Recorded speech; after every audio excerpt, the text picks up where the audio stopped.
Hello and welcome back to Dump Slate, a podcast about movies. My name is Felix and I'm your host. We only have 4 minutes and 20 seconds, so let's get started. I just got done recording Kinds of Kindness episode, so I am a little baked. But today we are covering Nosferatu, written and directed by Robert Eggers. The film is starring Lily Rose Depp, Nicholas Hoult, Bill Skarsgård, Willem Dafoe, and Aaron Taylor Johnson.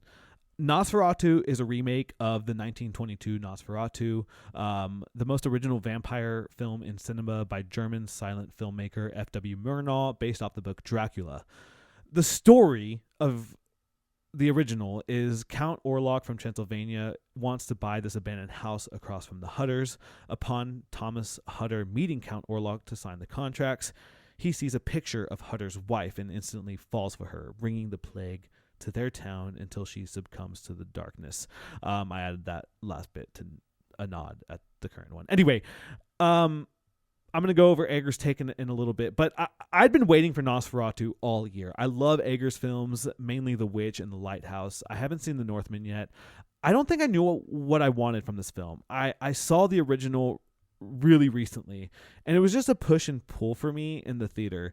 The opening scene told us right away that Eggers was giving us a different take of the story, which involves Ellen and Count Orlok having a history and Orlok biding his time until he gets back to her.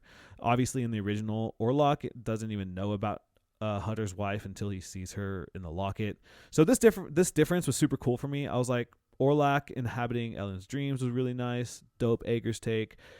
And then Eggers proceeds to tell, honestly, 80 to 90% of the original film is in his film, which was my favorite part. He not only retold the original in a really nice way, but he even made the sets really similar to the 22 version, and I just really appreciated that. But then Eggers does what Eggers does and put naked ladies on the screen at random points and oddly timed sex scenes. Look, I don't mind naked people or sex scenes, obviously, with my film choices, but when it's just random and out of nowhere, I'm just like, damn, Robert, why is there a naked lady on a horse? Anyway, it wasn't just that. Lily Rose Depp honestly wasn't my favorite. I was really anticipating seeing her in this film, but she was just so dramatic, making the same faces with the same tone. But then again, it really does kind of fit the time period for her to act like that. I don't know.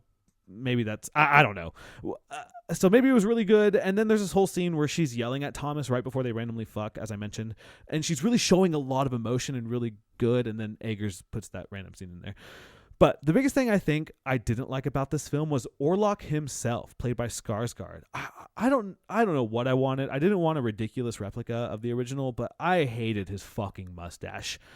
I did think there were a few scenes where Eggers was really fucking with us in terms of the mustache and just random other things where I'm like, this can't be what he meant. Enough bashing the film, though. I mean, in terms of a film, it's incredible. The lighting, the cinematography, the sets, costumes, really fun scenes to watch. My favorite part being Simon McBurney, who played Knock, Thomas Hutter's boss, who is an occult follower of Count Orlok. And his role just felt like Eggers replicated the scenes from the original with him and in the insane asylum and the way he dressed. It was awesome. On to the important things. My rating, 3.5. I really think it's a 4. It deserves a 4, which is the average rating on Letterboxd. My favorite Letterboxd review. Horniest vampire film since Breaking Dawn Part 1. Is this film stoner friendly? Absolutely. It's Eggers. Would you watch with your parents? No. Thank you so much for watching. Join us next Monday at 4:20 for our Season 1 finale, where I'll be giving a recap of 2024 stats from Letterboxd, my final thoughts on the year, and cover what Season 2 of Dump Slate will be covering, guys. I was so excited. I'm just so excited for 2025 and more seasons of Dump Slate. Anyway, and cut. We're literally smoking and talking about movies.